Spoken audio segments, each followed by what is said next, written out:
chapter 19. Short lang to kasi gusto ko talaga na mapakinggan natin ang isang napakagandang kwento. Sabi niya dito, verse 1 to 12, Panginoon, kayo ang aming tahanan mula pa noon. Bago nyo palikhain ang mga bundok at ang mundo, kayo ay Diyos na. At kayo pa rin ang Diyos hanggang katapusan. Kayo ang nagpapasya kung kailan mamamatay ang isang tao. Ibinabalik nyo siya sa lupa dahil sa lupa siya ay nagmula. Verse 4, ang 1,000 taon sa amin ay parang isang araw lang na lumipas sa inyo o parang isang oras lang sa gabi. Winawakasan ninyo ang aming mga buhay na parang isang panaginip na biglang nawawala o parang ding damong tumutubo at lumalago sa umaga, ngunit kinahapunay natutuyo at nalalanta. Dahil sa inyong galit, kami ay natutupok. Sa tindi ng inyong puot, kami ay natatakot.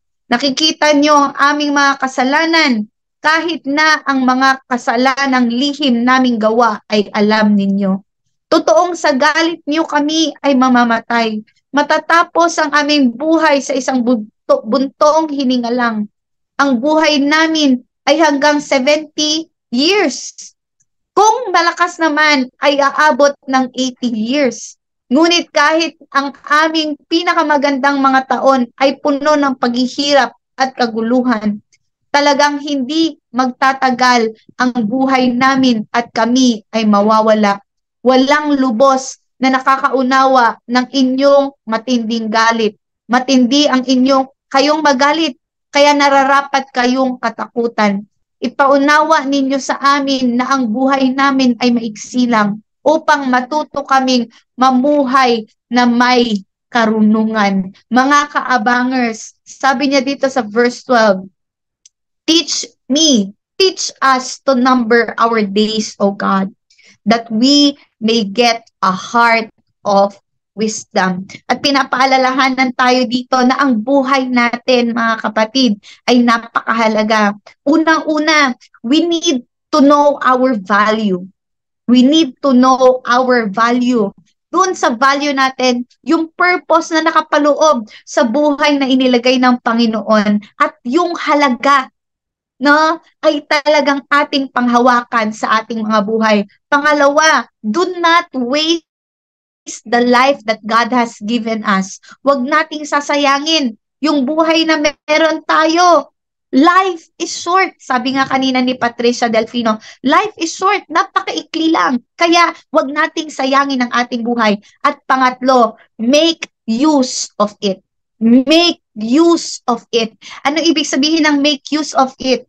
Be productive and be a blessing to everyone around you. Kung titingnan natin sa Facebook, mga kapatid, mga kaabangers, sa palabas sa TV, sa mga balita, kung makikita natin, yung lalaki lang na nakat, no? Yung nakat lang ng driver, ano na nangyayari? Nag-aaway na, nagbubugbugan na, nagtututukan na ng baril, nagbabarilan, nagpapatayan, para sa tao, ganun lang kaikli ang buhay. Bakit? Dahil sa bugso ng damdamin. Pero hindi natin hahayaan yan sa ating mga buhay dahil meron na tayong salita ng Panginoon at mas naintindihan din natin, mga kaabangers, na yung buhay na inilagay ng Panginoon sa atin ay napakahalaga. Kaya nga sa hapon na ito, mga kaabangers, alam nyo ba, napakaganda ng ating guest.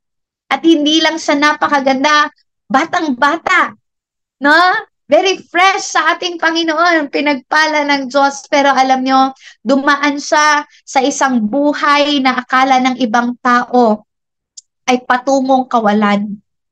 Pero binigyan siya ng Panginoon ng isang panibagong buhay na puno ng kabuluhan. Kaya ano pa bang inaantay natin? Let us all welcome, no? Kompletuhin ko lang yung pangalan niya kasi ang ganda ng kanyang pangalan.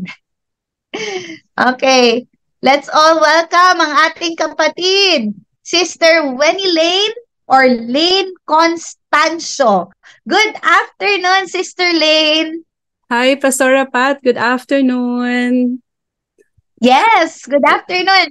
Pwede niyo pong i-greet yung mga kasama natin dito sa ating live. Yes. Yes po, magandang araw sa lahat ng nanonood at nakikinig po sa atin ngayon. Shout out lang po sa lahat ng Pink Warriors, beloved women of worth, servants of love ladies, of course, my Rotarian friends, sa mga kaibigan ko po at mahal sa buhay na nanonood at makakapanood hopefully po ng recording nito. Magandang hapon sa inyong lahat. And Pastora Pat, it's an honor na maging part po ng daily live sharing TV Real Talk, Real Life, at bahagi nga po sa kanila yung kabutihan ng Diyos sa buhay ko. Yan. Yes. Amen. Praise the Lord. Kita nyo nga mga ka-abangers, mag-comment na kayo. Oo, sabi ni Daniel, wow, kaganda. At kaganda din ng boses. O, diba? Hello naman, sabi, ganda naman po ng guest, sabi ni Sister Flor de Lisa Raquel. At yan, sabi ni Sister Maria Priscilla Eugenio, yes, di nosebleed ngayon. Kasi nung mga nakaraan, Sister Lane, puro mga foreigner yung aming mga guest. Kaya yes, Tagalog tayo. Pwede naman English, gusto niyo din po? Hindi po, baka ako naman yung mag-nosebleed, Pastor. Hindi, pahinga muna tayo, pahinga. Okay, sabi ni Ninang Zali. Siyempre, yung mga magagandang nagko-comment dyan, sinasabi na din nilang maganda yung ating guest ngayon. Sabi niya, wow, ang ganda ng ating guest this afternoon. Oh, parang hanggang mamaya, nagmamaganda-maganda pa rin tayo, ha? Oh, sige, sige. Alam na ng guest natin na siya ay maganda. Ayan, yes, mukha daw artista. Sino kayang artista ang kamukha ng ating guest? Ganda daw. Oh, sabi naman ni Sister Ninang Leia, yung host natin yung guest, yung MC natin kanina, Pastor, ang ganda ng boses. Pwede sample ng kanta. Pwede daw po ba? Naku, hindi po ako. Tingnan po natin. Ay, sige, sige, sige. Kahit maunti lang po, para di lang siya maganda, mabait pa. From Medi America. Wow. Sige, baka may mga kakilala kayo dito. Baka pwede na rin pong pasample kahit isang stanza. Ano? Hindi ako prepared. Sige, balikan natin mamaya. Tingnan natin mamaya. Sige, sige. Isipin muna natin yan. Okay, so mga ka-abangers, mag-comment na kayo dyan. Para sa inyo, anong ibig sabihin ng make every moment count? Dahil ang kwento natin ngayon, talaga naman, no, mamamangha tayo sa ginawa ng Panginoon. Mamamangha tayo kung paano siya hinango ng Panginoon at binigyan siya ng isang panibagong buhay. Wow! Sabi po ni Clefton, mukha pong taga-ibang bansa. Saan kayang bansa yun? Ayan. Okay, so para po sa ating mga kaabangers, Sister Lane, maaari niyo po bang i-introduce ang inyong sarili sa lahat? Thank you, Pastora. Hello po. Ako nga po pala si Wendy Lane or Apple Constancio. I'm 50 years old. It's my golden year today. I'm turning 31 po come December. 51 come December. I am a single mother of 2 young adults. Both are working na po ngayon, pero wala pa po akong apo dahil wala pa silang mga asawa. I am also a businesswoman, a Rotarian Pink Warrior, as I call myself. I am also a stage 3B breast cancer survivor po, and also the vision keeper of the Pink Warriors Philippines. Ayan. Wow! Kita nyo ha, mga kaabangers, introduction pa lang, napakamalaman na ang ating mensahe sa hapon na ito. Pinagpala nga naman talagang tunay. Ayan, sige po, magtuloy-tuloy po kayo. Sabi nung kapatid ko, 50? Question mark, bakit yung po sinabi agad? Dapat nagpatanong muna tayo. Hinulaan muna nila. Sabi ni Daniel, parang kaedad ka lang daw niya. Para lang daw po kayo 23. Sabi naman ni Pastor Remark Fabian, mukha daw po kayong 31. Wow, kaedad ko po kayo. Ayan, sige. So, ngayong hapon na ito, pag-uusapan po natin ang inyong buhay nung kayo ay bata. Maaari niyo po bang ipakilala ang inyong mga magulang? Sino-sino ang inyong mga kapatid? Ano yung kanilang naging source of income nung kayo ay bata pa? Okay po. Elementary days. Okay, umpisahan ko muna po sa pag-introduce sa mga magulang ko. My Yes. father is Wenceslao Constancio. My mother is Yolanda Constancio. And I am the eldest of the 9 siblings in the family. So, isa-isahin ko lang po kung ma-memorize ko pa. Ako, Wendy Lane, Wendy, Welda, Welma, Weya, Crisanto, Angelo, Angela, and Wenceslao Constancio Jr. Ayan. 5 po. 9 po kaming magkakapatid. And my father was an engineer and accountant po yung mom ko. But they both passed away 2003. So later po, dadaanan ko po sa kwento ko yon. So, ayun po, elementary days, Pastora, well, strict po yung parents ko, pero very loving naman. Strict in the sense na nung mga bata pa po kami po yung batch, I think, na maraming makaka-relate na bawal po yung sumagot. Bawal mag-reason out kahit feeling mo mayroon ka namang tamang sasabihin. Pag may bisita, pasok po kami sa kwarto. Hindi po kami allowed makihalubilo sa mga elders. So yun po yung experience ko ng bata ako. But masaya din kasi yung father ko when he was working, kami po yung 3:00 kailangan tulog. Tulog after lunch, tapos paggising, maglalaro. Pero kailangan by 5 p.m. malinis na kaming magkakapatid pagdating ng father ko. So, yan po yung mga memories ko nung kabataan ko. Although, meron po pasorang hindi masyadong maganda. I'm molestation victim po. Molestations victim ng family, extended family members po ng family. And yun, kung itudugtong ko na po sa high school, yun po yung reason ba't hindi po ako nag-boyfriend. Actually, hanggang graduate ng college, wala po. Pero experience po na yun, hindi ko po siya naintindihan. Sobrang, as sa probinsyana, parang wala lang po. Although, syempre may threat na wag magkwento, ganyan. So parang ginaon ko po siya nang wala lang. Nung high school po ako, doon ko na naiintindihan kung ano yung ginawa sa akin. Doon na po nag-umpisa akong magkaroon ng struggle. Di ko po naiintindihan, pero wala pa rin po akong pinagsabihan kahit isa. So, binaon ko lang po siya sa limot. Wait lang daw po. Sandali lang daw po. Teka po, elementary daw po muna. Ay, sorry. Elementary. Yun po. Ganito na lang po. Kasi gusto nila kasing isahin-isahin. Untiin lang naman natin. Okay po. Sige. From where, ano pong lugar po ninyo? Kababayan ko po si Miss Patricia kanina, Bicola. Parang nag-Bicol kasi siya, so ako po ay Bicolana. I was born in Naga City. Wow! Ang galing! I was born in Naga City po, pero dito po ako nag-elementary, parang first half, and then yung second half, doon na po sa Bicol. Tuloy-tuloy. Saan po kayo ngayon? Ngayon po nasa Quezon City po ako. Dito na po. Okay. So sa siyam ninyong magkakapatid, paano po nila kayo dinidisiplinahan? Namamalo po yung parents ko. Na-experience ko pong mapalo din.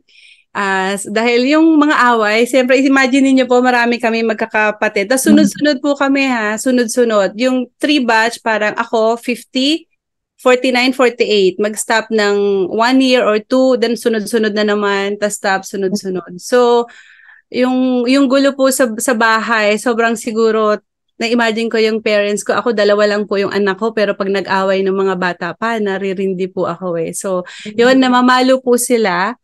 And, ano pa ba ang maikikwento ko? How about yung mga na po sila? Laro-laro. Na-experience ko din po yung na-experience ko yung Chinese garter, tumbang preso, pati shato na laro ko. Hindi ko alam kung yung mga apo-apo natin, pamangkin, baka hindi na nila alam yun ngayon. So, normal naman po yung childhood ko. Puti-puti nyo po. Hindi ba kayo nasasali ng miss nung kayo ay little miss, ganyan? Nung elementary, wala po. Siguro nag-umpisa lang po nung high school kasi mabilis na yung paglaki ko. So, high school, college, ayan po. Meron naman mga Miss Intrams, gano'n. Oo. Kasi excited yung mga kaabangers natin. Ganito po talaga dito. Ayan. Nakaka-relax. Okay lang po. Na-relax po ako. So, doon sa mga time na kayo ay, ayan, sabi ni Maria Razo, pasok mga Bicolana kasi maraming mga Bicolana Oh, dito na kasama natin dito sa daily life sharing. Sabi ni Charlie Cruz, pagkagat ng dilim, dapat nasa bahay na. Oh. yes. Sabi ni Daniel, wow, OMG, 9 kayong lahat. Ang galing daw. Ang galing daw. So, yung parents nyo po, nung time po na yon, they are engineer and accountant. Accountant po, opo. Pero Mm-mm. nung elementary din po, kaya din kami napunta sa halfway through nung elementary days ko po, lumipat na kami ng Bicol kasi nagkasakit, nag-umpisa na po magkasakit yung father ko. So, wala na siyang work at that time. So, nagkaroon na kung ano-anong sakit sa katawan yung father ko. Kaya, nagstay na po kami sa Bicol hanggang high school at college. Buti po hindi kayo nagkahiwa-hiwalay. Hindi naman po. Sabi nga ng mom ko, sa hirap ng buhay, talagang tiniis daw niya na wag kaming ipasok ng mga katulong. Kasi sa hirap po ng buhay, may mga pinapasok na katulong ng kahit na 13, 14, 15. So, nare-realize ko ngayon how grateful I am na hindi naman po kinailangang mangyari yon kahit sobrang hirap po ng buhay growing up. Kasi wala na Yes. pong work yung father ko noon. Mom ko na lang, sa Bicol, mom ko na lang po yung bumubuhay sa amin at that time. Ibig sabihin po, nung kayo ay elementary, syempre magkakasunod kayong estudyante niyaan. Paano yun? Bibihisan si kapatid, bibihisan din si kapatid, or kaya nyo nang sinupin yung inyong mga sarili? Oh, ako naman po, as panganay, maaga po akong natuto sa gawaing bahay. So, yun po, katulong na ako ng mom ko sa pag-aalaga sa kanila. Pero wala po kayong katulong. On and off po yung katulong at that time, pero mas madalas wala. Wala po. Ibig sabihin yung Dahil mga anak mahirap. ay behave. Oo po. Medyo. Medyo. Okay. So, ayan, meron nagko-comment, sabi ni Chandaliza Eugenio, so pretty inside and out from Pink Warriors. They Hi, are Chika. watching. Wow. Thank you, Wow. Chika. Yan. Sige po mga kaabangers, comment na kayo at itag nyo na po ang inyong mga mahal sa buhay, mga kakilala, dahil ang kwenta na ito ay napakaganda ang ginawa ng Panginoon. Ayan po, sige po, pag-usapan po natin yung pagkakataon na yung madilim na pinagdaanan ninyo nung kayo ay bata. Ilang taon po kayo noon? Ito na po yung grade 4 ako. Nagbakasyon lang po ako sa probinsya. Pastora, okay lang po Yes. bang daanan lang natin just to protect yung iba? Yes. Pero nagbakasyon Yes po kami nung grade 4. So, doon po nangyari yon. At wala po akong pinagsabihan. So, balik ko po dito sa Manila, yun na po yung nagpa-plan na kaming talaga mag-settle down sa Bicol. Ayaw ko sanang sumama, but wala po akong magagawa kundi sumunod sa parents ko. So, Yes. ang ginawa ko, try ko na lang po talaga siyang kalimutan. Parang Kalimutan. ganun yung nangyari po. Ano po yung maaari nating i-share sa mga magulang na nakikinig ngayon, especially may mga anak silang maliliit, on how we can protect our children? Yes. Sa mga nanay po na may mga anak na babae, especially, actually, kahit na anong edad po, wag po natin silang bayaang mawala sa paningin natin, or kasi mga bata pa yan, hindi pa naman nila alam. So yung don't talk to strangers, or sometimes kahit na hindi stranger, wag po masyadong magtiwala. Sa panahon po kasi ngayon, mahirap na rin po talaga. Hindi po natin alam kung kailan at paano gagamitin ng enemy yung kahit na kamag-anak, kahit na membro ng pamilya na makagawa po ng hindi maganda. So, yun, protektahan po natin yung mga anak natin sa pagbibigay po ng time, So, noon nga po wala pang mga cellphone, 'di ba? Pero nakalusot pa rin. So, mas nakakakaba ngayon kasi mas marami ng pinagkakaabalahan ng mga magulang. So, sana po ma-set po yung priorities. Ayan, kasama po yan sa tagline ng buhay ko kung bakit. Priorities po. Later, I'll talk more about it. Pero sana po, ma-set po yung priorities natin. Family talaga. Bigyan po natin ng panahon. Opo, wow. Yeah, totoo yan. Sabi ko nga tayong mga magulang ang unang poprotekta sa ating mga anak. And we have to teach our children how to protect themselves as well. Kasi hindi naman sa lahat ng panahon ay nandiyan ang magulang para sa kanila. So sila mismo, alam nila kung paano iingatan ang kanilang mga sarili. Mga magulang, the enemy comes to steal, to kill, and to destroy. And ang gusto ng kaaway ay talagang wasakin hanggang dulo ng buhay ng ating mga anak. Pero salamat sa Panginoon sa kanyang pag-iingat, sa kanyang mga salita, natutulungan niya tayong bumangon sa lahat ng panahon. Ayan po, Sister Lane, maaari na po nating ikwento. Punta na tayo doon sa high school kasi lumipat na kayo eh. Oo, ayun. High school po, well, dahil po dun sa nangyari na hindi maganda po nung elementary days ko, medyo po ako, hindi talaga po ako nag-entertain. Although may mga crushes, kaya sabi ko nga po, high school din isa sa mga pinakamasasayang alaala ng buhay ko. Kasi ito po yung malaya na akong nakakapunta ng ibang lugar aside from school, bahay, di ba? Meron pwede na kayong lumabas sa mga kaibigan mo, manood ng sine, mamasyal. So, na-enjoy ko po yun. So, yan. And then, nagkaroon din po ako ng mga MU, ganun. Pero walang serious relationship po. Dahil gusto ko po, at a young age po, gusto ko po talagang makatapos ng pag-aaral. Di ko po alam kung saan nanggaling yun. Pero, yung mindset ko po talaga, kahit anong mangyari, kailangan ko magtapos ng pag-aaral. So, yun po yung nasa isip ko. Kaya, hindi rin po talaga ako nagseryoso sa pag-boyfriend. Ito rin po yung time na, kasi yung parents ko po, Christians po sila, born again Christians po sila. So, nung high school po kami, yung Christian Life Ministry, as I remember, yung aming congregational church. So, dinadala po kami ng parents ko. Ito na yung high school na kailangan complete kami. Family magsisimba po. So, may Sunday school, may ganun po. Kaya lang yung church po namin, along the tapat ng munisipyo, daanan po yun, di syempre open. Yung kapis na bintana na binubukas na gano'n, na kahoy, tapos naririnig kami, alive, alive, alive. So, pagbaba po yun na, nakikita ko ng classmate ko, tinutokso ako ng, si Born Again, alive, alive, ganyan. Okay, I found this on the web for Soul Poem Tina Christian, Perez Kapoor, Christian. Sorry, ano yun? Anyway, so yun po,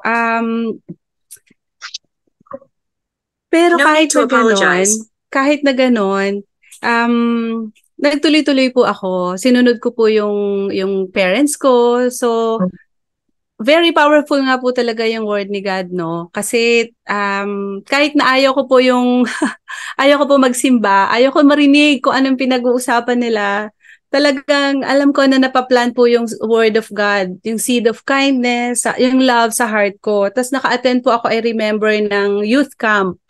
Nung panahon na yon, uso-uso po yung mga youth camp, tsaka may tinatawag na parang crusade, mga ganyan. So, nagkaroon po ako ng personal encounter kay God at that time. So, naging active po ako sa youth ministry. Pero dahil parang undecided, parang reluctant Christian, parang kumbaga, dahil nga po sa persecutions na hindi ko masyadong naiintindihan at that time. So, hindi po ako nag-grow deeper. So, yun po yung experience ko nung high school ako. Ayan. Yun po yung naalala ko, Pastora. Kumbaga, nung kayo ay bata, talagang binibitbit kayo ng magulang nyo, sinisiran kayo ng salita ng Panginoon. How was it having parents na they are leading you to the Lord? Ngayon, sobra yung appreciation ko. At that time, hindi ko po naintindihan, nainis ako sa kanila. Na bakit kailangan akong pilitin. But now, sobrang thankful po ako. Alam ko yun yung legacy na iniwan nila sa amin, legacy of faith.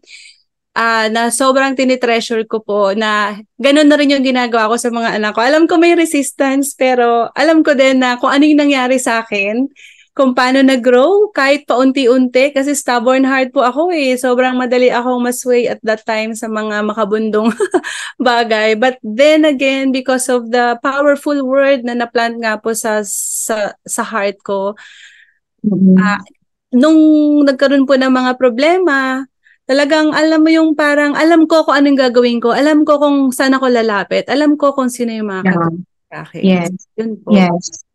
Can you share, Sister Lynn, how to make every moment count na ikaw ay anak? Kahit short lang, kasi you had a short time with your parents. Okay. Nung ako, panganay po kasi ako. So, mabait po akong bata in the sense na masunurin po ako sa mama ko. Compared ko, naririnig yung mga kapatid ko, well, mas mabait po ako sa kanila. Ayun. So, parang mas nakapag-spend ako ng time with them growing up na sinusunod ko po sila.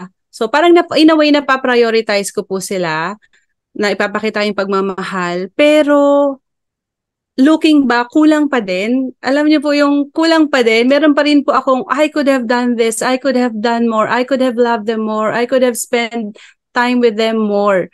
May mga ganun po akong isip. Kasi, syempre, wala pa po ako talaga sa Panginoon. Wala pa po akong naiintindihan sa order of priorities na binigay ni Lord. So, kahit na nakapag-spend naman ako, in my mind, alam ko, mabait ako, sinunod ko sila. But at this time, looking back, I know that I could have done more. So, but still, grateful po. Grateful po. Kasi nga, yung mga magulang ko naman, dahil may Diyos naman sila sa buhay nila, sa kabila ng kakulangan ko bilang anak, hindi naman po sila nagkulang sa pagmamahal. So, how was it taking care of them? Taking care of my sick parents? Sorry? Yes po. Anong nagkasakit sila? It was hard po kasi may iba na rin akong priorities lalo nang lumala yung sakit nila, cancer nila. Nandito na po ako noon eh. So, hati po ako. So, mahirap po. Mahirap yung experience. Especially, alam mo na pagka-cancer, papunta na doon. Pero parang there's no such a thing, doktor, as being prepared. Kahit alam mong doon din papunta. When that day comes, sobra. 2 years bago po ako naka-recover. Hindi ko po alam sa iba, but alam ko 2 years before ako medyo hindi na magganon ka-emotional. Sobrang attached po ako sa parents. Siyempre, yung puso mo na palagi mo silang kasama, nakakausap, nakakwentuhan, tapos all of a sudden, parang, nakakadurog ng puso. Kaya masasabi namin sa mga kabataan dyan na nakikinig, make every moment count na kasama ninyo ang inyong mga magulang. Yes. A big yes and amen to that, Pastora. Sige po, tuloy po natin yung kwento ninyo. Okay. So, high school, okay naman po yung performance ko sa school. Nag-salutatorian naman ako kasi transferi po ako from public, nag-private, ganun. Scholar din po ako nung high school hanggang college, pero hindi ko po na-maintain nung college na. Doon na po medyo ako nag-umpisa nung struggle financially. Kasi ako na yun eh, parang sa kagustuhan kong makagraduate ng college, kahit di naman halos kaya ng family. So, kailangan ko pong gumawa ng paraan. And ito rin po yung time na alam ko may makaka-relate. Ayoko po nung course ko. Ang father ko, engineer, my mom, accountant. So, mamimili lang po ako sa engineering or accounting course. Ang gusto ko po is either psychology, mass comm, or journalism. So, ayaw po nila kasi hindi po ino-offer yun dun sa Naga. So, sa Bicol University, mas malayo. And alma mater po nilang dalawa yung University of Nueva Cáceres. So, gusto nila dun din ako. So, sa decision making kung bakit ako nag-accounting, alam ko mas madali po yung math kaysa sa engineering. So, yun lang yung consideration. But praise God, natapos ko pa rin po. Kaya sobrang nahirapan po ako. Natapos ko pa rin. May mga struggle po financially. Minsan walang pang baon, walang pang tuition. Doon po ako nagtatawag sa mga uncle, sa mga aunties na nasa abroad. Yan, hingi po ako ng pang tuition, pang allowance. So, hanggang nakagraduate naman po ako. Praise Nagbibigay God. naman po sila. Nagbibigay naman po. Kaya hanggang ngayon, Salamat. appreciate Salamat po sa mga tito-tita. Yes. So, Kasi ayun may po mga yung- ganyan po, no? May mga kabataan na gusto talaga mag-aral, which is ang nakakatulong ay mga tito-tita. Kaya, kumbaga, hindi man natin sila yung parents natin, pero sila na mismo na bukal yung puso nilang makatulong, makapag-provide kahit pa paano. Well, saludo din tayo sa mga tito at tita na sumusuporta sa mga kabataan. Yes po. Hmm. Yes, kasi ako po ang nagpaaral din sa akin ay lola. Kaya buong buhay talaga paglilingkuran ang lola. Hindi yun matutumbasan, hindi masusuklian dahil ang pagmamahal ay talagang very genuine, nag-uumapaw. Ayan, sige po. Tuloy po yung kwento. Tuloy, gano'n na, tuloy Tuloy. lang yung kwento. Pero naalala ko lang po, may time po na laking lola na din po ako because 'di ba sa hirap nga po ng buhay, parang kinailangan na doon na muna ako sa lola ko para mas mabawasan yung gastos sa family. So lola din, laking lola din po. Okay, 1989 po ako gumraduate ng high school. So, 1993 ako gumraduate ng college. Hindi pa ako nag-boyfriend, pero may kapenpal po ako nung college na katrabaho niya parang halos pito yatang uncle ko sa pinsan, ganyan. Yung iba kapatid ng mom ko sa Saudi. So, penpal lang po kami hanggang sa umuwi siya nung graduation ko. So, parang naging kami na noon nung umuwi siya. So, ang tiyaga niya, no, pen pal. So, after graduation po, pumunta na ako dito sa Manila. Nung pumunta ako ng Manila, nakapasok naman po agad ako ng work sa Asian Bank. And then, na-miss ko yung review. Nag-review din po ako for CPA board exam. Pero nagkaroon po ng problem, hindi ko po siya natapos because nagkaroon ako ng problem dun sa first boyfriend ko. May ginawa po siya. Hindi naman natuloy as a rape, pero almost. Parang ganon. So, umuwi ako ng province, di ko na kinayang bumalik. Tapos, after few months, I decided to work in Singapore. Praise God, nakapag-work naman ako. So, hindi na po natuloy yung pagre-review ko for CPA board exam. So, I work in Singapore. Ayun po pala yung first job ko. And then I took the opportunity to come home nung nag-change ng management. Ang owner niya, Indian, ang married to a Filipina. So marami pa akong classmate nung college na nadala doon sa Singapore na tulungan. But ako, I chose to come home. Miss ko na yung family ko. Pero pagdating ko, yung family ng ex ko, biglang namanhikan. Inabangan pala ako. So namanhikan, usap naman kami. Hindi ko po alam yung nangyari sa akin at that time. Namanhikan yung parents nila, kinausap yung parents ko. Yung parents ko, lumuwas dito. Okay naman sila. Sabi ko parang, ganun-ganun lang ako papamigay ng parents ko. Kaya yung isip ko at that time. Pero, since masunurin, sige lang, usap po sila ng wedding. Ako po yung kinasal na wala po akong participation sa wedding except sinukatan ng gown.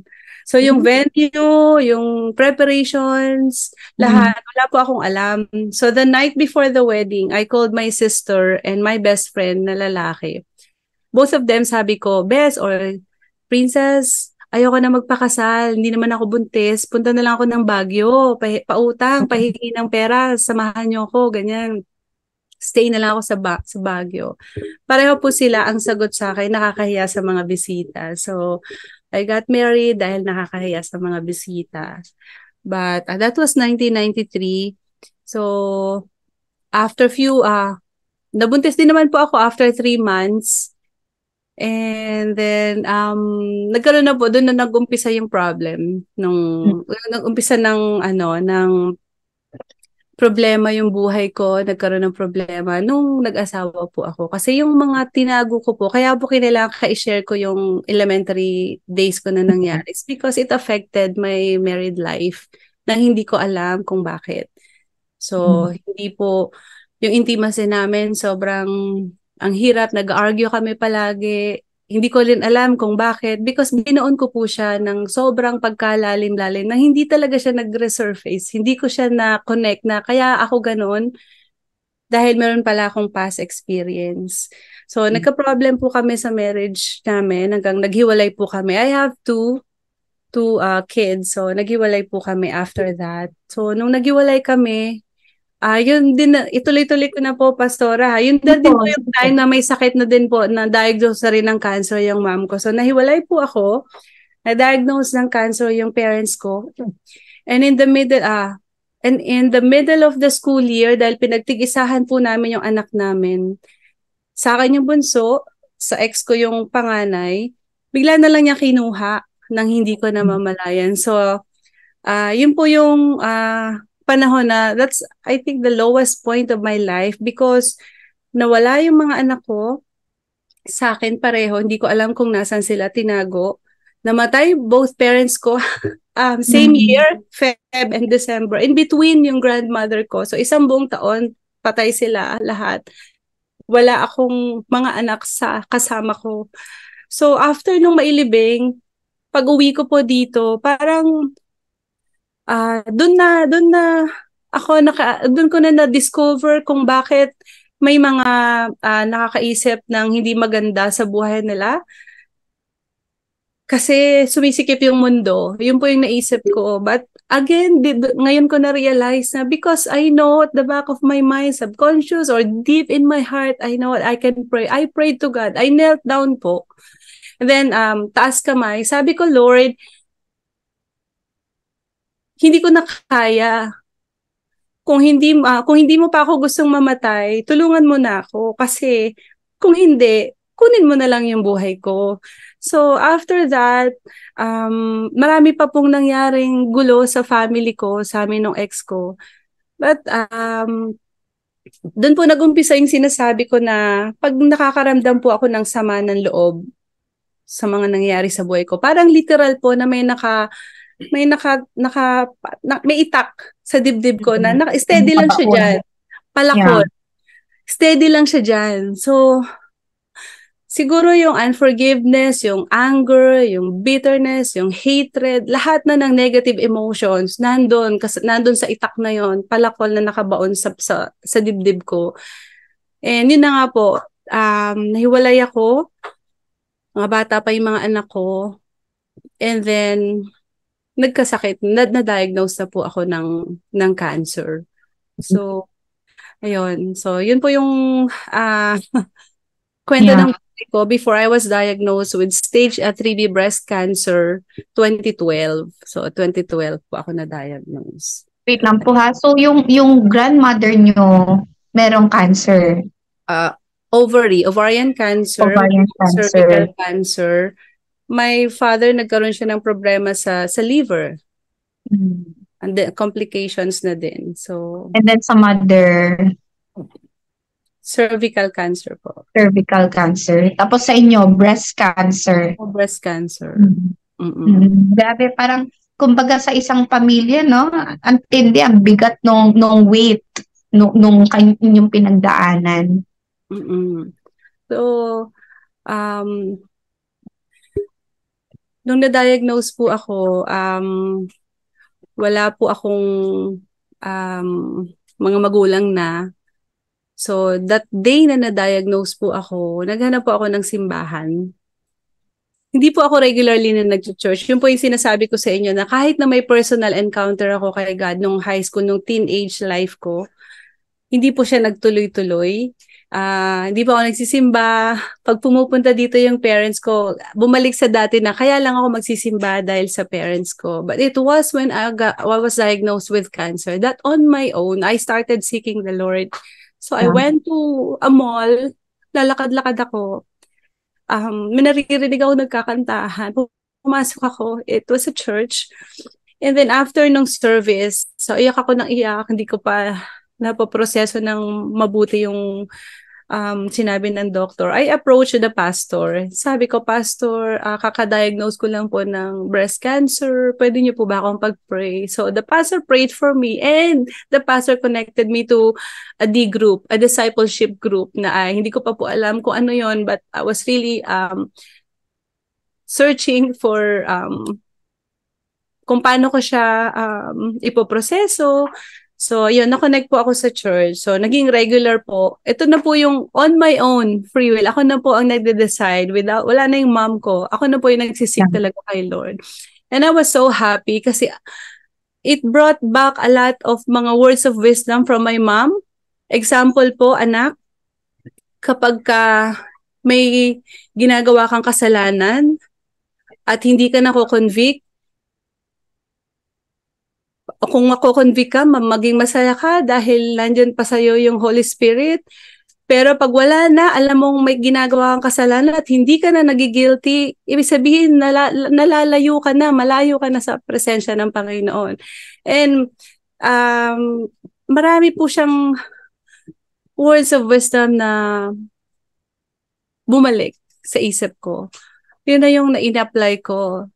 That with God, all things are possible. We can pray for Him, ganyan. Kasi nare-remind din po ako kung paano siya lumaban sa cancer. So, ayun po, nagtuloy-tuloy lang po ako sa pagsisik kay God. Although, yung hindi po madali yung experience ko kasi parang more than 4 years po akong naggamot because lumpectomy first and then double mastectomy. And then nagkaroon po ng infection yung nilumpectomy that I could almost die. Doon po talaga bumagsak yung katawan ko na butot balat na lang, na hindi ko po talaga magalaw. Yung nakahiga ka na kahit na tumagilid, di ko na siya magawa. So, yun po yung experience ko, yung cancer journey ko. And mahirap dahil wala na yung parents ko eh. Tapos mga kapatid ko po malayo, nasa probinsya. So kami lang ng dalawang anak ko. I remember, di ko din po alam, pastora, kung paano sasabihin sa kanila. I had to ask a friend na sabihin. Kasi yung first chemo ko, nataon sa birthday ng anak ko. I think it was her 14th or 15th birthday. So, pinasok sila sa room. Opo, pinasok sila sa room. At sabi ng friend ko, na-diagnose ng cancer ang mom nyo, pero bawal siyang massage. So, kailangan maging strong at malakas. Yan, masaya kayo for her. Hindi siya pwedeng malungkot, gano'n.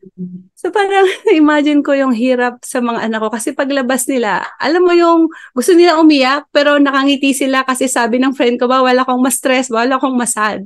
So mas lalong parang dinudog yung puso ko at that time.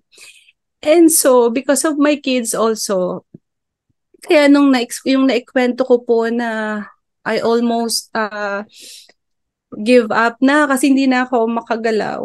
Sila din po yung reason kung bakit ako nagdasal ulit. Sabi ko, Lord, hindi pa pala ako readyng mamatay. Please heal me, extend my life. Kahit makagraduate lang yung mga anak ko, yun po yung prayer ko.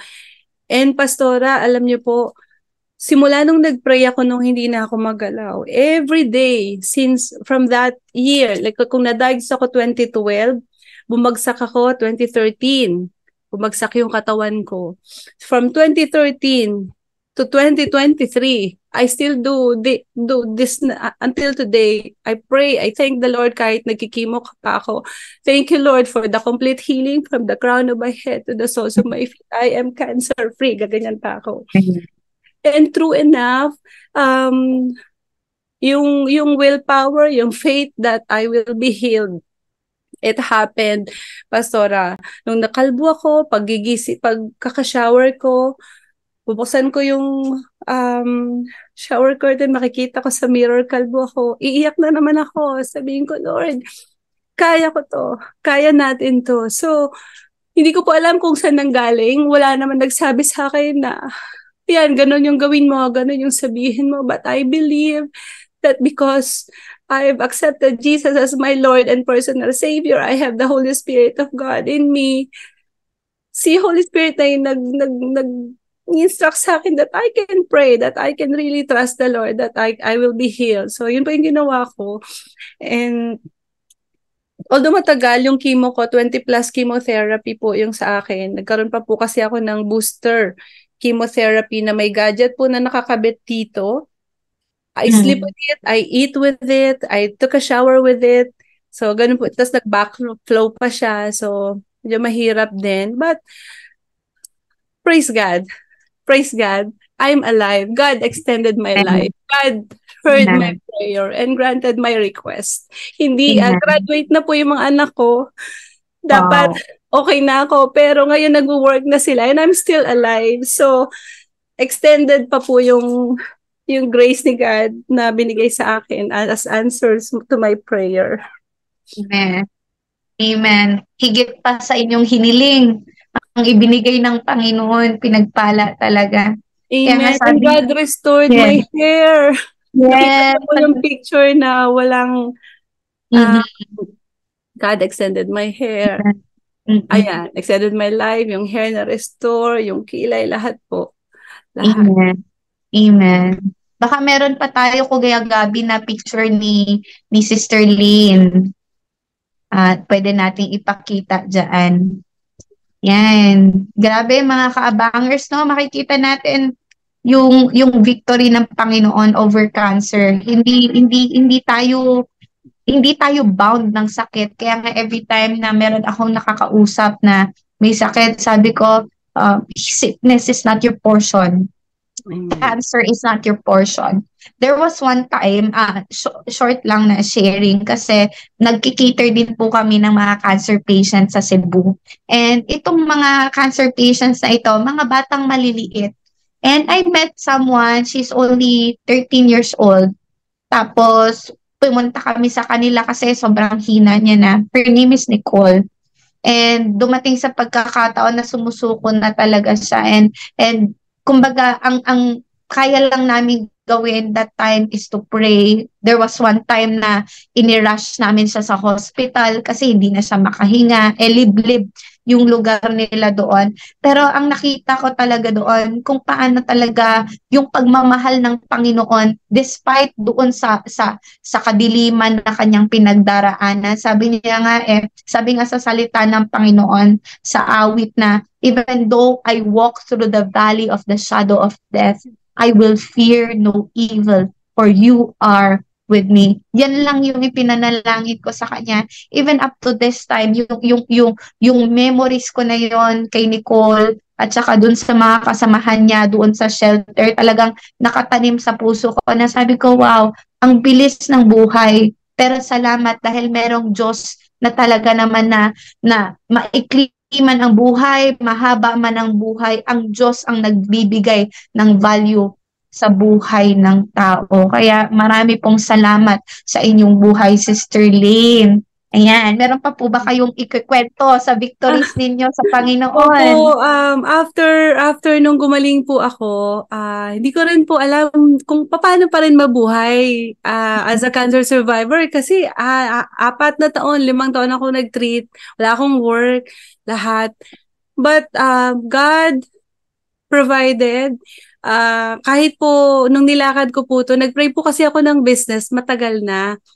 So sabi ko, Lord, natagal ko na nagpe-pray na business, hindi ko alam kung anong business dapat. So nag-rest po kasi ako after nung 2 cycles ng chemo, 2 sets before yung booster. So nung rest period ko po, nag-attend po ako ng parang retreat, tas meron silang professional goal, personal goal. So I remember yung personal goal ko because I love to dance. Nagpaturo talaga akong mag-dance. So because when I dance, parang ballroom lang naman po.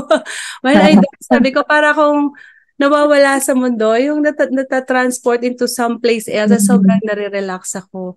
And then yung professional goal ko po, yun na nga po yung business.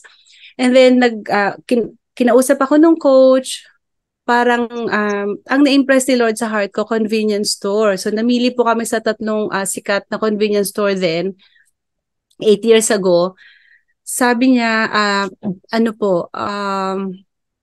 ako lang mag-isa ang naghanap, kumausap, nag-prepare ng documents, Kaya proud na proud po ako talagang by God's grace na i-award sa akin yung yung magandang location. So ito po yung share ko sa mga nakikinig po sa atin.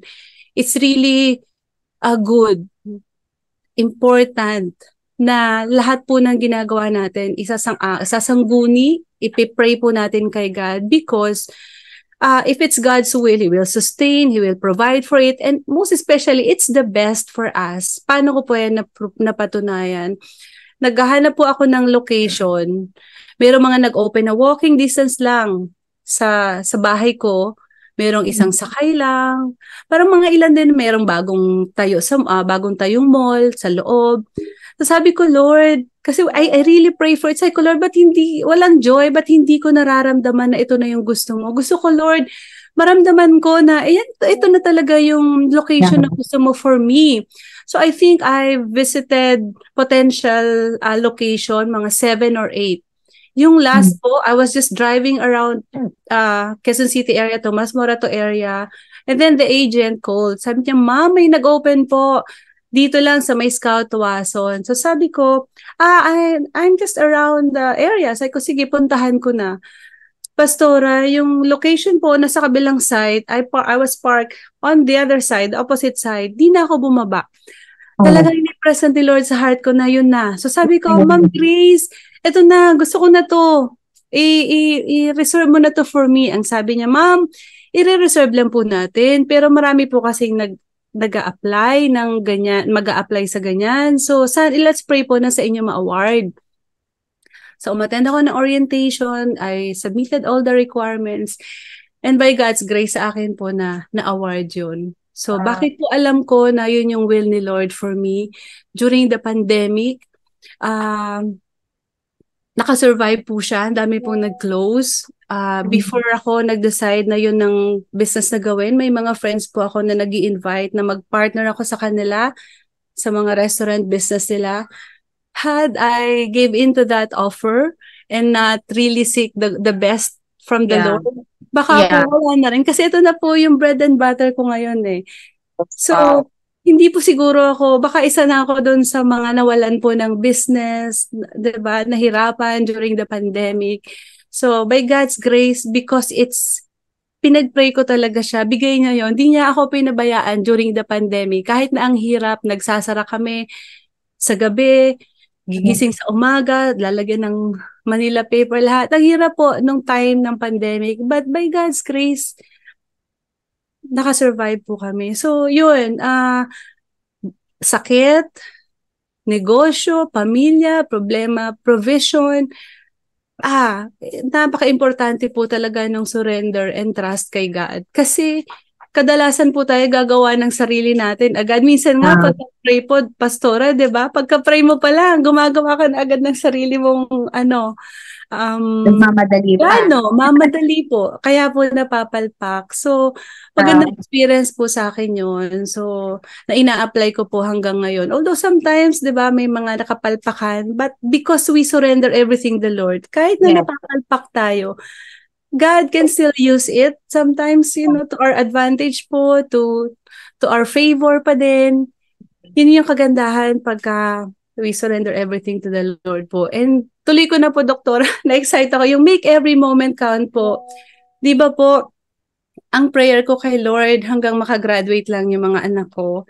So I consider my life now as extended life na ni Lord for me. And the reason why I make every moment count is because I've learned that life on earth is temporary. I could have died that time na hindi na ako makagalaw, but God extended my life. So I realized talagang hindi ko hawak yung buhay ko. At because God extended my life, I wanna use it for His glory.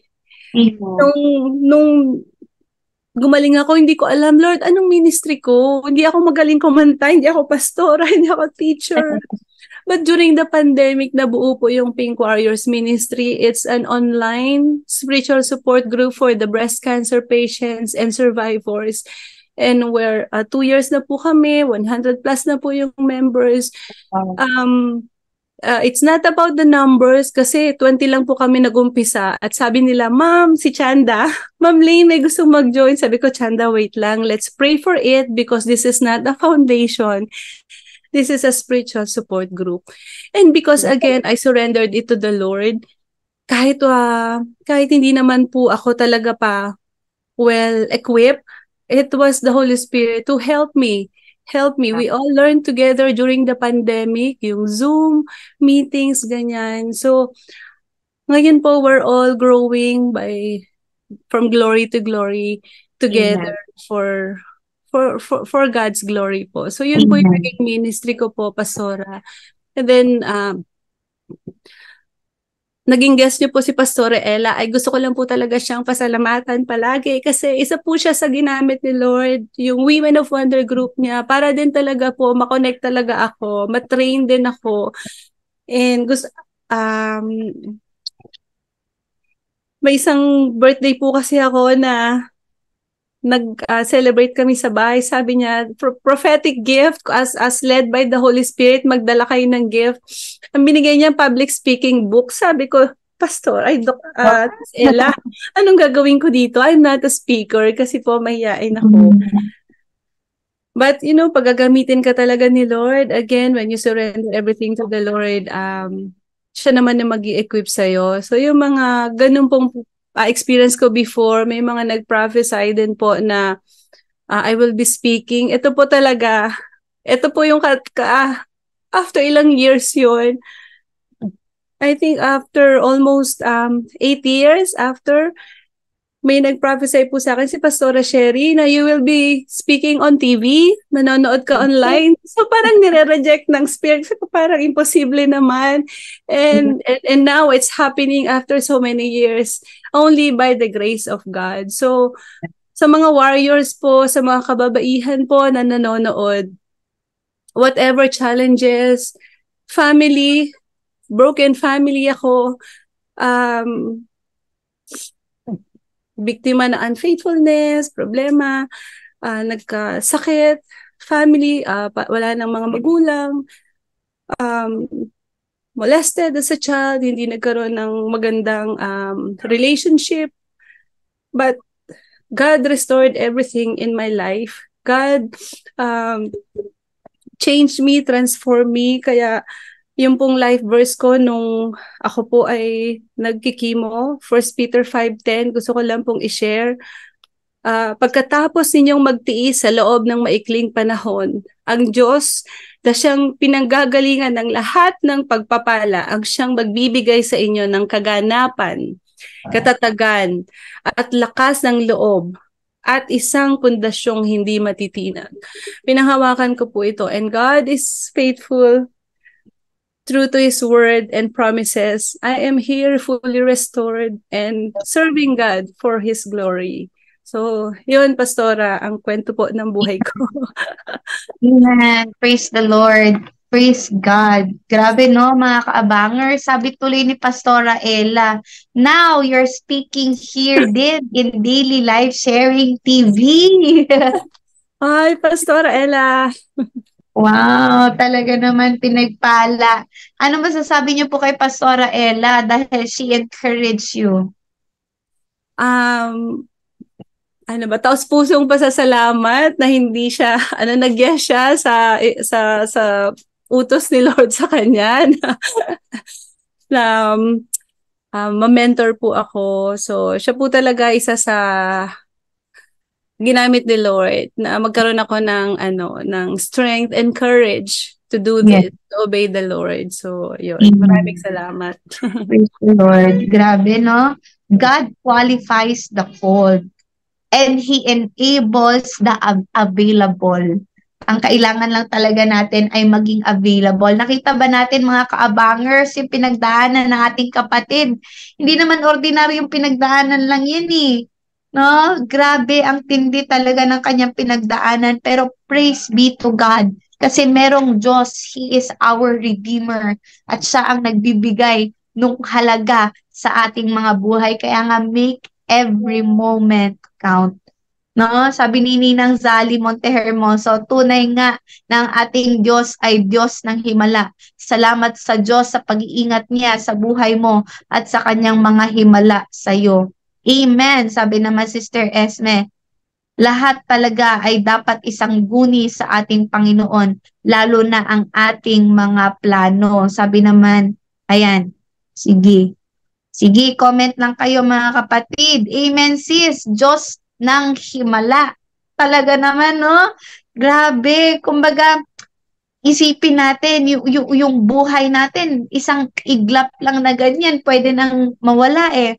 Pero ang Panginoon, hindi lang in-extend ng Panginoon ang buhay ni Sister Lane na makagraduate ang kanyang mga anak, kundi ngayon, ginagamit pa siya ng Panginoon para sa napakarami pang buhay. Doon pa lang maa-amaze na tayo sa Panginoon.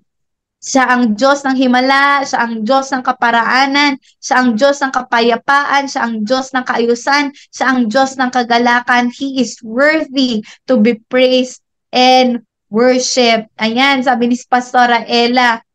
Yeah, hello sis, love you, kaway-kaway sa Women of Wonder, sisters natin. Amen.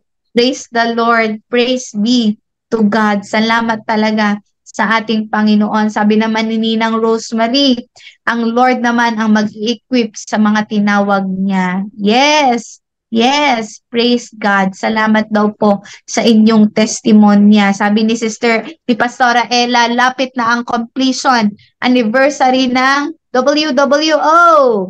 Sis, wow, sis, sana maka-join ka. 7th year na natin. Commissioning na. Woohoo! Abulin. Yes, praise God. Praise be to our Lord. Sister Lane, ano po ang inyong mai-share or ano ang magiging encouragement ninyo sa mga tao? Unahin natin, syempre yung may mga pinagdaraan ng physical health na meron silang mga nararanasan sa kanilang physical. Ano po ang inyong magiging encouragement sa kanila?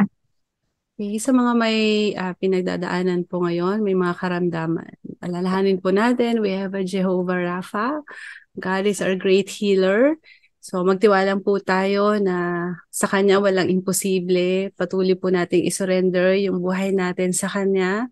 Ito po, bago ko lang din talagang natutunan yung picture na to, na kung dati po, imagine natin na nagda-drive tayo. Tayo po yung nasa manibela, tayo po yung nagdidesisyon sa buhay natin. Subukan po nating sumakay doon sa passenger seat at hayaan po yung Holy Spirit o si God ang mag-drive, magmaneho po ng buhay natin. Dahil siya lang po talaga yung may kakayanan na ayusin yung buhay natin. Kung may karamdaman tayo, siya lang din po yung may kakayahang pagalingin tayo. Yung mga gamot, doktor, ito po ay mga instrumento lang po ng pagpapagaling ni Lord. Si Lord po talaga yung nagpapagaling. So, sa Kanya po tayo magtiwala ng buong puso, ng buong buo. Ayan po, Pastora. Amen. How about naman po sa family ninyo? How are your children now sa lahat ng inyong pinagdaanan? Nako, saan ba ako mag-uumpisa? Ako po'y sobrang nagpapasalamat sa mom ko muna kung paano siya naging nanay sa akin. Dahil alam ko kung ano yung ginagawa ko ngayon, yun din yung ginawa niya sa akin. So mga nanay, maging mabuti po tayong magulang dahil yung mga anak natin, yun din yung ipapasa nila sa mga anak. Dahil ngayon po, sinasama ko na din yung mga anak ko sa church. So sometimes hindi ko po alam kung may resistance o wala. But kung ano pa man yan, nagpapasalamat ako dahil alam ko na kung gaano ka-powerful yung word ni God na plan po yung seed ng word ni God sa heart ko na nag-grow. Eventually, alam ko ganun din yung mangyayari sa mga anak ko. And masaya po ako dahil yung mga anak ko po ay nakapagtapos ng pag-aaral. Ngayon po nag-work na sila. And may isa po akong anak, si Patricia, na nakapag-talk na rin po nung anniversary namin ng Pink Warriors. Nagulat po ako. Thank you, Chanda. Dahil sinurprise yung anak ko na mag-share. And so na-inspire niya rin po kaming lahat. Ako po'y nagulat bilang nanay na nagkaroon po siya ng depression, na kung ano pala yung ginagawa ko na pag-acknowledge nung pinagdadaanan niya at pagsama pa sa kanya, pag-sponsor pa ng pagpapacheck up niya, malaking bagay na pala. Yung i-acknowledge ko lang na may pinagdadaanan siya. So, hindi ko po kasi na-detect agad. So, mga nanay, spend more time, get to know talaga our kids, our big kids even, more. Kasi minsan dahil sa sobrang busy na po ng mga magulang ngayon, marami pong kabataan, most especially, ang naliligaw dahil hindi po sila nakakakuha ng tamang gabay galing sa ating mga magulang. So, yun lang po, yung mga anak ko, masaya po ako na maayos po silang lumaki. Tuloy lang po yung pagdadasal ko ng salvation and transformation po sa buhay nila, and I'm not gonna give up habang buhay po ako. Tuloy po akong magdadasal na as I prepare for eternity, kasabay ko po silang haharap sa Panginoon. Sama-sama po kami sa heaven in God's time. So, yun, masaya po ako, Pastora, sa mga anak ko. Proud mom po. Amen. Praise God. Ano naman po masasabi niyo doon sa mga nagtatago? Mga nagtatago na tinatawag na ng Panginoon. Oh, actually, ako po ganito, nagtago din ako. May impression na si Lord na kahit na yung sa D group or mag-share, talagang inihindian ko po yan. Pero kakasimba ko, kaka-attend ko po ng Bible study, yan, ng Women of Wonder Fellowship, ng Wow Thursday sa church ko, ayan, kaka-attend ko po. Parang alam ko na na-empower na ako. I realize na sa kakasurrender ko ng buhay ko kay Lord. May time po na nagulat na lang ko na yung lumabas sa bibig ko, Lord, kung paano mo ako gagamitin sa ministry mo, make it happen. Bahala ka na, Lord. Parang nung sinabi kasi ko parang, so, 'di ba, parang kahit ano pong tago ko at that time, because patuloy po akong nagsusurrender ng life ko, ng mga decisions ko, ng lahat-lahat sa buhay ko, nabibigyan ko po ng power na mag-work yung si God, yung because may willpower po tayo to, 'di ba? Binigyan tayo ng freedom of choice. At just because inaalaw ko na si Lord na yung bahala sa buhay ko, it just happened, Pastora. Amazing po kung hindi po kailangan, kasi sabi ko, hindi po perfecto yung buhay ko. Hiwalay ako, may mga anak ako, cancer survivor ako, hindi na ako normal, may mga ganun pa akong sinasabi. But you know po, when you are going to be used by God at nagpagamit ka rin, wala po yun kasi hindi po ikaw yung makikita, kundi si Lord sa buhay mo, yung makikita nila. So, yun pala yun. So, yun yung natutunan ko. Kaya po, Pastora, tuloy-tuloy lang po. All for God's glory. Amen. Amen. Praise the Lord.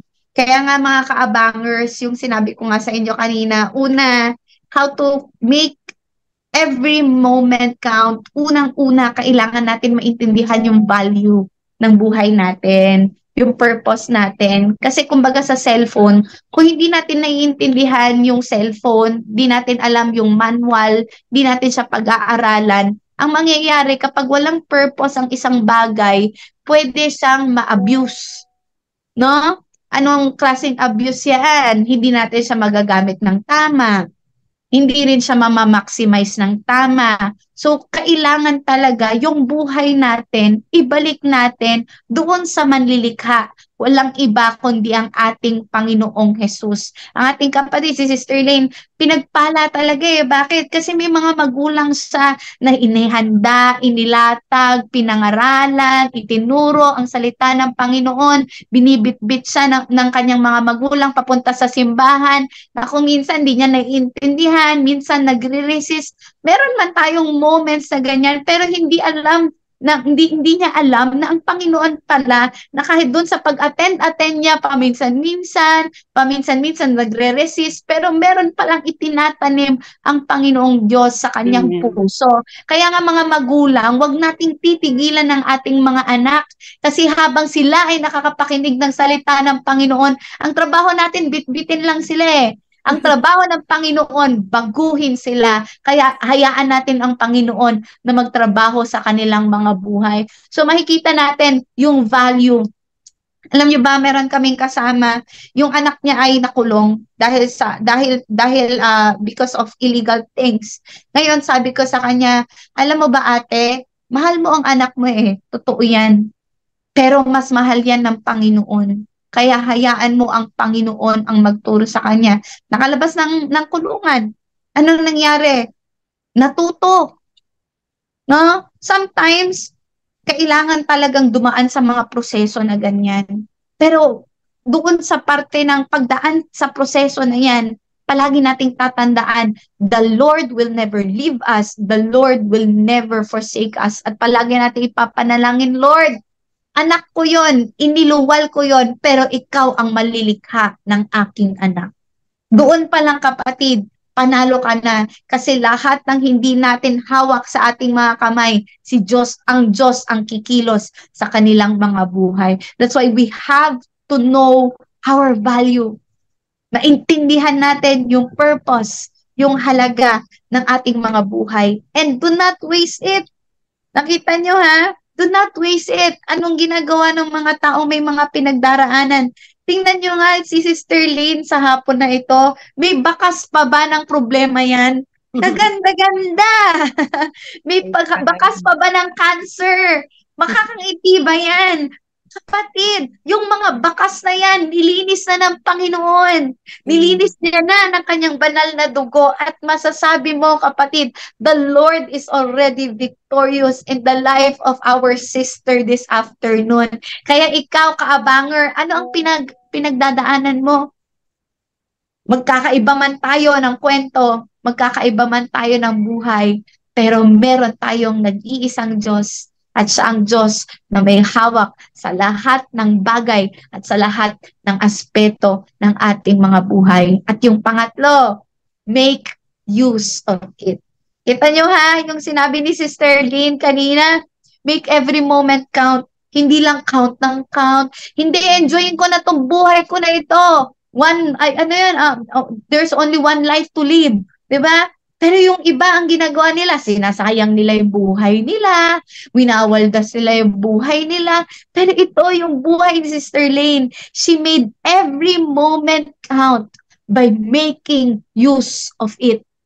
At ginagamit siya ng Panginoon sa mga taong kagaya niya, may pinagdaanan din sa kanilang mga buhay. Kaya ang ating kapatid sa hapon na ito, nagniningning. Diba? Nagdiningning. Kaya ikaw kapatid, umalis ka na sa dilim. Dahil ang buhay mo, ang plano ng Panginoon, ikaw ay magliliwanag at magiging kagamit-gamit sa ating Panginoon. Ayan, Sister Lane, maaari ka bang mag-share any parting words sa ating mga kaabanger sa hapon na ito? Thank you, Pastor. Make every moment count. Tatlong bagay lang po. How do I make every moment count? So, number one po sa akin, set po talaga yung priorities ko. God, family pa before career. So, inuuna ko po talaga si Lord. So, because of that, basahin ko lang po yung Matthew 6:33. Alam ko pong familiar na tayo sa verse na ito. Pero napakaganda po ng verse na ito kung isa sa puso talaga natin at gagawin po natin. Seek first the kingdom of God and His righteousness, and all things will be added to you. So, on top of our priority po, when we make every moment count, sa lahat po ng moment ng buhay natin, si God po yung nangunguna. So, pangalawa po, ayan, when we make every moment count, kailangan po alam po natin yung purpose natin sa buhay. Kasi, hindi pwedeng we're making every moment count na hindi natin alam para saan. So, klaro po dapat na alam po natin na bubuhay tayo for what purpose. Share ko lang po yung 1 Corinthians 10:31. Sabi po dito, so whether you eat or drink or whatever you do it all for the glory of God. So yun po yung purpose natin. When we make every moment count, we make sure that everything that we do, it pleases God. And if sometimes we displease God, it's okay pa din po because God is a faithful and forgiving God. So if we confess, He is faithful and just to forgive us. But as long as alam po natin yung priorities natin and yung purpose natin sa buhay, we can make every moment count. And last po, nasabi na po din ni Pastora, yung time po, yung time, make good use of it. Life on earth is temporary. Lahat po tayo mag-goodbye sa mundong ito. Let's put to good use po yung oras natin. O sometimes, again, if nagagamit natin sa mga walang kakwenta-kwentang bagay, again, let's be aware and mindful lang po that we can always go back on track. Ayun, wala naman pong perfectong journey, 'di ba? Sometimes naliligaw, nagkakaroon ng distraction sa buhay. But as long as alam po natin that this life is temporary, may babalik po tayo sa tamang focus. Sabi po sa 1 Corinthians 16:13-14, be on your guard, stand firm in the faith, be courageous, be strong, and lastly, do everything in love. So, how do we make good use of our time? Let's do everything in love. So, let's always come from the love that God has given us.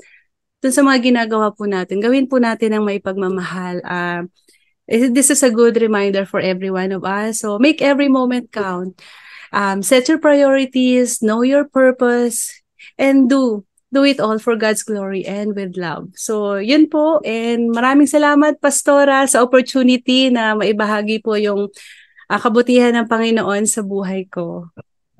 Wow, amen. Magkaparehas pa tayo ng notes. Praise God. Amen. Ayan, mga kaabangers, pinagpala ang ating kapatid. Hindi natin alam, di ba? Meron palang in the making na pastor dito. Wow, grabe. Grabe talaga. Ikaw talaga yung living testimony na inilagay ng Panginoon. Kaya, kapatid, grabe. Ako, grabe. Mapapag-grabe na lang talaga ako sa ginawa ng Panginoong Diyos sa inyong buhay. Kaya, kasama po kami sa inyong mga panalangin. Isasama namin kayo sa panalangin. And I do believe that the Lord is going to move and going to work in your life. At marami pa po. Marami pa kayong maaabot. Hindi lang sa mga Pink Warriors, hindi lang doon sa, kumbaga, there is more. Palagi nating hilingin na, Lord, what is next? Ano ang kasunod na ipapagawa mo sa akin? Ayan, mga kaabangers, parang nabitin sila, gusto nila ng part 2. Ayan. Siguro po, you can endorse po ano po yung mga ginagawa ninyong kasalukuyan sa inyong ministries. Okay po. So when I got healed, una po ako na-connect sa Women of Wonder. So ayan po, yung ministry po with Pastora Ella. Ayan, Blessed Community. Meron po ako ngayon, yung Pink Warriors PH. Pwede nyo pong i-follow yung page, Pink Warriors PH, and i-share nyo po with family and friends na may cancer. So, yung page po na yon, it can be a source of encouraging Bible verses and messages and some of the activities po na ginagawa ng Pink Warriors. And ayun po, Pastora, I have my own D group na. By God's grace, nagli-lead na rin po ako ng discipleship group sa CCF. We call our group Beloved Women of Worth. And I'm also a Rotarian Pink Warrior naging past president pa po ako ng Rotary. And ngayon, district officer po ako, deputy district secretary. And ayun, amazing po no kung paano talaga ako nag-grow, and to think Pastora Ella talaga can testify ano po ako nung nakilala niya ako, and kung paano po talaga ako pre-promote at pinalago ng Panginoon spiritually and even physically. Wow. So, ayun po, maraming salamat po. Yes, tuloy-tuloy lang po sa pagsaserve. Sabi ko nga po sa mga group, kahit isa na lang, tuloy-tuloy pa rin ang online meetings, Z-group meetings, all for God's glory. So, yun po, Pastora. And I pray to God that yung family, yung kids ko, siblings, and friends also, of course, salvation for everyone by God's grace. Yes. Amen. Amen. Praise the Lord. Pink Warrior PH. Marami pang gagawin ang Panginoon. Ayan. Mga kaabangers, ngayon naman ay ipapanalangin tayo ni Sister Lane. At ihanda natin ang ating mga puso sa pagtanggap ng kanyang ipapagawa sa ating mga buhay. Sige po. Okay, can I request everyone to take a deep breath muna? Ako din, I want to relax. Breathe in the presence of God. Thank you, Lord. Okay, so let's close our eyes and put ourselves in the presence of the Lord. Heavenly Father, we thank you so much, Lord God, for this wonderful moment, Lord, that you orchestrated, Father God. I know, Father God, that ikaw to ikaw to, Panginoon. At sa mga nag-organize po nito, Panginoon, maraming salamat. Lalong-lalo na, Panginoon, sa mga participants, sa mga nanonood at nakikinig, Lord God. I pray, Father God, that you will bless them, Lord, from the crown of their heads to the soles of their feet, Father God. I speak healing, Lord God, from you, Lord God. Bless them, heal them, Father God. Clear their minds, Lord God. Cleanse their hearts, Lord God, from any negative emotions, any negative thoughts, Father God. I pray, Lord, that you will replace them with whatever is true, noble, whatever is godly, Father God. Palitan mo po ito, Panginoon. And right now, Father God, I pray for everyone who are listening right now, Lord God. I pray that they'll be able to pray this prayer with me. Pagdasal po kayo kasama ko, Panginoon. Maraming salamat sa kabutihan mo sa buhay ko. Maraming salamat sa pagpapadala, Panginoon, ng kaisa-isa mong anak sa mundong ito upang maghatid hindi lang ng kagalingan kundi ng buong kapatawaran ng aking mga kasalanan. Panginoon, maraming salamat, Lord, dahil kahit ako'y makasalanan, binigyan mo ako ng pagkakataong malinis na humarap sa iyo dahil sa iyong anak na si Jesus. Panginoon, buong puso ko pong ibinubukas ang buhay ko ngayon. At inaanyayahan ka, Panginoon, na pumasok sa puso ko, na maging tagapagligtas ko, na maging Panginoon ng buhay ko. Simula sa araw na ito, Panginoon, maraming salamat po sa kapatawaran ng aking mga kasalanan. Maraming salamat, Lord, dahil ako po ay iyong anak na pinatawad mo na. Maraming salamat po sa buhay na walang hanggan na naghihintay sa akin kung ako'y magpapatuloy na magtitiwala at maglilingkod sa iyo sa araw-araw. Maraming salamat, Panginoon, sa mga tao po na nagdasal kasama ko, Lord God. I pray, Lord God, that the Holy Spirit will empower them, Lord God, as they have accepted you, Lord God, our Father, Jesus, the Son, and the Holy Spirit in their lives. Lord, continue to bless them, Lord. Yung transformation na kasunod nito, Panginoon, kung paano mangyayari, Lord, wala na po sa aming mga kamay ito. Nasa sayo na lang, Panginoon. At kung paano mo po ako, Lord, pinagaling, binago yung buhay ko, Lord God, pinalago spiritually, Panginoon, I pray that the same favor, Lord God, from you will be upon them. Lord, use them, Lord, also for your glory, Lord God, for the advancement of your kingdom, Panginoon. Lord, sa mga may sakit, Lord, kagalingan para sa kanila in Jesus' name. Sa mga may pangangailangan, provision, Panginoon, Lord, I pray for timely provisions for all of them. At Panginoon, sa nangangailangan ng talagang pagbabago ng buhay, Panginoon, na talagang nagsisik sila sa iyo, Panginoon, I pray, Lord God, that the Holy Spirit will continue to transform their lives from glory to glory, Father God. And yes, Lord, we want to make every moment count. We want to make you the top priority of our life. We want to do whatever we do for your glory, and when we want to do it in love, Panginoon. Maraming salamat, Panginoon, sa opportunity na Panginoon na ito, Lord God, na maitaas muli ang iyong pangalan, Lord God. Nakataas-taasan, Lord God. All this, Lord God, we pray and we thank you, Lord God, in the mighty name of your Son, Jesus. Amen. Amen. Amen and amen. Pananalangin ko po kayo. Ay, sige po, Pastora. Thank you. Panginoon, maraming salamat sa hapon na ito. Maraming salamat, Panginoon, sa kapahayagan mo sa iyong mga salita, sa kapahayagan mo, Panginoon, sa buhay ng aming kapatid na Sister Lynn, O God. Lord, lahat ng kanyang pinagdaanan ay tinapos mo na sa krus ng Kalbaryo. Maging ang kanyang sakit, Panginoon, ipinako mo na sa krus ng Kalbaryo. Wala nang hawak ang sakit sa kanyang katawan. Siya ay pinalaya mo na, siya ay pinagaling mo na sa dakilang pangalan ni Jesus, O God. At naniniwala ako, Panginoon, that you will give her complete healing, O God, total healing from the crown of her head to the soles of her feet in the mighty name of Jesus. At naniniwala ako, Panginoon, na mula sa araw na ito, Panginoon, siya ay mas lalo mo pang papalakasin, Panginoon, dahil marami ka pang ipapagawa sa kanyang buhay, O Diyos.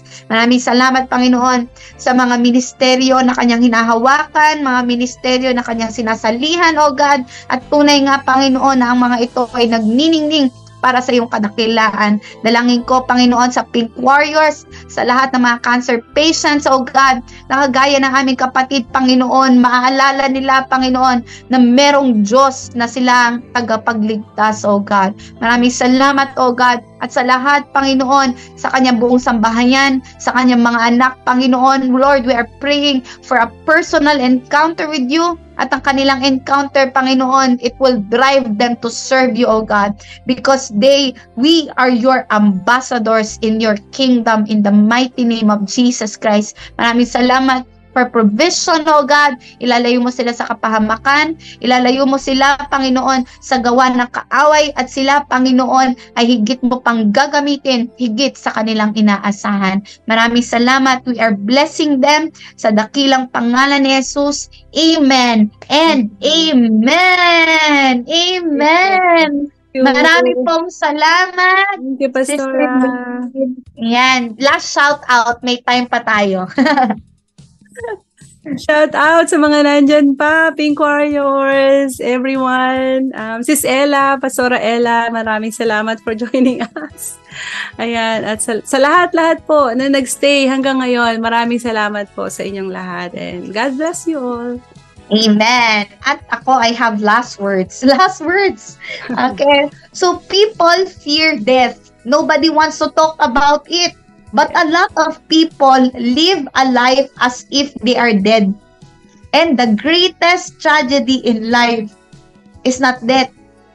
It is living a life without purpose. Mga kapatid, napakasarap ng kwento na ating napakinggan sa hapon na ito. It is living a life with a purpose. Kaya kung ikaw ay naghahanap ng purpose, meron ulit tayo bukas. Daily life sharing, 2 p.m. po yan. From Mondays to Saturdays, sama-sama po tayo, itag, i-share. At pwede nyo po itong pakinggan muli mamaya dahil ito naman ay nasa ating Facebook Live. Kaya maraming salamat sa inyong lahat na nakikinig at nanonood. Pagpalain kayo ng Panginoon.